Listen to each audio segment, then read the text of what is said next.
देखिए हर खबर यहीं पर, सब्सक्राइब कीजिए TV9 भारतवर्ष। तो आपने कहा कि जिम्मेदार सरकार ने जिम्मेदारी समझी और इसलिए आंकड़े सामने रखे। सुधांशु मित्तल साहब, बाकी सरकारें गैर जिम्मेदार हैं? पूरे देश की बाकी सरकारें अपनी जिम्मेदारी नहीं समझ रही हैं? उनके सामने कोरोना की चुनौती नहीं है क्या? दिनेश जी, इनके हिसाब से लाखों लोग जो हैं वो कोरोना से संक्रमित होने वाले, ठीक है। और उसको लड़ाई के लिए इन्होंने क्या करा है ना। अच्छा, इनसे एक से पूछिए कि भाई टोटल दिल्ली सरकार के अस्पतालों में कितने बेड हैं? तो 5,000 6,000 बेड में आप कह रहे हैं सिर्फ दिल्ली वाले रहेंगे, बाहर वाले नहीं रहेंगे। बाहर वाले होंगे इन 5 में, क्योंकि 5 में तो अभी आधे तो खाली है। लेकिन तभी मान के चलते हैं 5 में से बाहर वाले आ जाएंगे 2,000। 55 लाख कोरोना के केसेस को लड़ने के लिए, ध्यान बटाने के लिए आप क्या बात कर रहे हैं? 2,000 बेड के लिए हम जो है देश को विभाजित कर देंगे।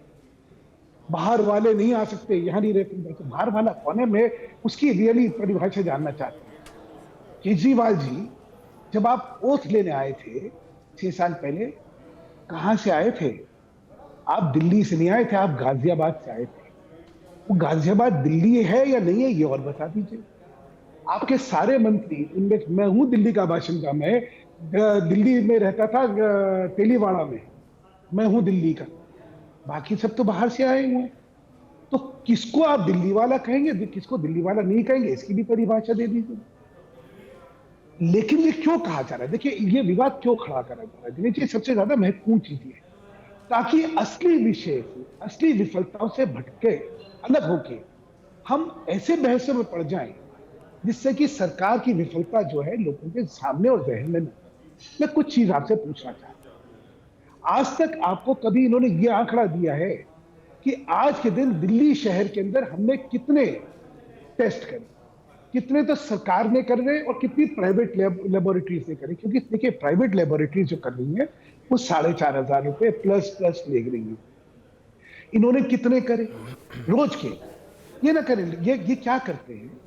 ये स्टैटिस्टिक्स को एक कैमोफ्लेज देने की कोशिश करते हैं। मैं क्यों कहूंगा, मैं भी आपको बताता हूं उसके बारे में।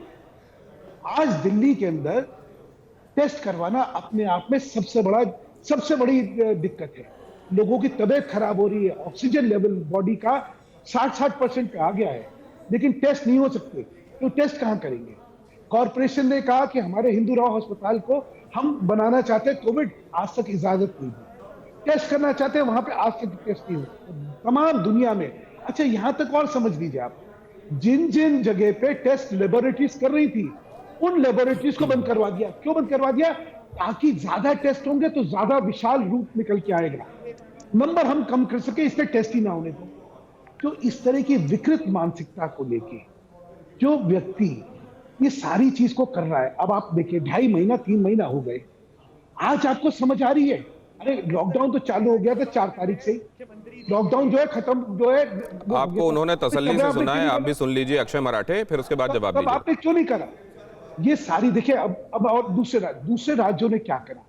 उन्होंने एंटीसिपेट करके बेड्स की जो है फैसिलिटी क्रिएट करी। नहीं, एंटीसिपेशन तो दिल्ली में भी दिखाई दिया था। हमने तो सुधांशु मित्तल जी, अप्रैल के दूसरे हफ्ते में, जहां तक मुझे याद आ रहा है, अरविंद केजरीवाल साहब ने यह कहा था कि हमारे पास 30,000 बेड्स का इंतजाम है। उन्होंने ये बोला कि 8,000 हमारे अस्पतालों में है, बाकी 12,000 का उन्होंने जिक्र किया कि हम होटल रूम्स में लोगों को अकोमोडेट करेंगे। फिर उन्होंने कहा कि धर्मशालाओं में और बैंक्वेट हॉल्स में लोगों को रखा जाएगा, और ये किसकी कैसी कितना सीवियरिटी है पेशेंट की, उसके हिसाब से किया जाएगा। तो क्या ये 30,000 अभी नहीं है? अब अचानक हमको 80,000 और 1.5 लाख का आंकड़ा दिखने लगा है कि अक्षय मराठे? नहीं, दिनेश जी, एक चीज और पूछ लीजिए। सुधांशु जी, जवाब ले लूं क्या इसका? इनकी ऐप जो है, एक सेकंड बस, इनकी जो खुद की ऐप है, सुधांशु जी क्यों जवाब दे? हमें जवाब देना है। नहीं, उन्होंने अपनी बात पूरी करने के लिए वक्त मांगा है, आपसे ही जवाब लेना है अक्षय मराठे। आप परवाह देश की, सोमवार से शुक्रवार रात 10 बजे TV9 भारतवर्ष पर।